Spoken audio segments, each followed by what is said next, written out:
Vraiment, j'insiste encore dernière fois. Néglige tout ce que tu veux si tu veux dans ta vie, mais ne passe pas à côté de ton frottis.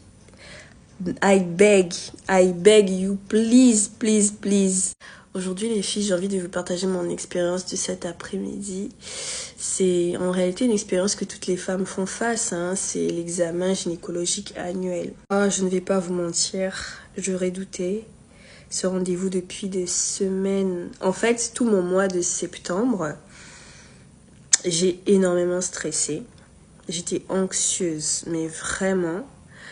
Rien qu'à l'idée d'imaginer, de m'attendre à cet examen, je me suis fait des films, j'ai été crispée tout le long. Parce qu'en fait, moi, tous ces examens-là, que ce soit les frottis, colposcopie, biopsie, ça a toujours été associé à des mauvaises expériences, mais toujours. Mon expérience, au premier abord, j'ai toujours rencontré des gynécologues brusques, expéditif, pas doux, pas à l'écoute non plus. Et quand tu es une personne de nature stressée comme moi, le moindre manque d'attention, ça devient une vraie torture en fait. Aujourd'hui, franchement, j'ai été surprise, j'ai eu une toute autre expérience, mais vraiment, j'ai rencontré un ange, gynécologue tellement bienveillante, agréable, douce.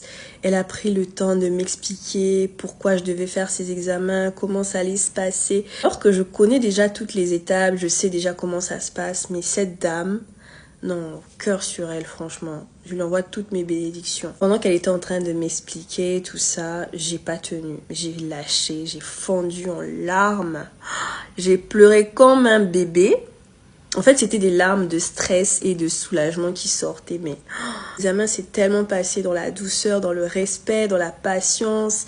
Franchement, un ange, vraiment. À chaque étape, quand je ressentais une gêne, je lui disais, docteur, s'il vous plaît, attendez. Elle me laissait reprendre mon souffle. Elle me laissait me détendre. Après, elle me disait, je peux reprendre. Elle reprend. Et puis, à chaque étape, elle m'expliquait, bon, ici, j'ai fini ça. Maintenant, je vais faire ça, etc. Donc, elle te prépare psychologiquement, en fait. Quand elle a terminé, je lui ai remercié. Je lui ai demandé si je pouvais être uniquement suivie par elle. Et bien évidemment, elle a accepté. Parce que oui, quand on trouve un gynécologue en or comme ça, pour nous, les femmes, c'est tellement important qu'on ne va plus voir ailleurs, en fait. Et ça court pas des rues de nos jours de rencontrer un personnel médical attentionné, doux, à l'écoute, patient. C'est vraiment rare en fait. Donc les filles, si aujourd'hui je vous partage mon expérience de cet après-midi, c'est aussi pour vous laisser un message, pour vous demander de faire vos frottis. Faites vos frottis les filles, c'est super important.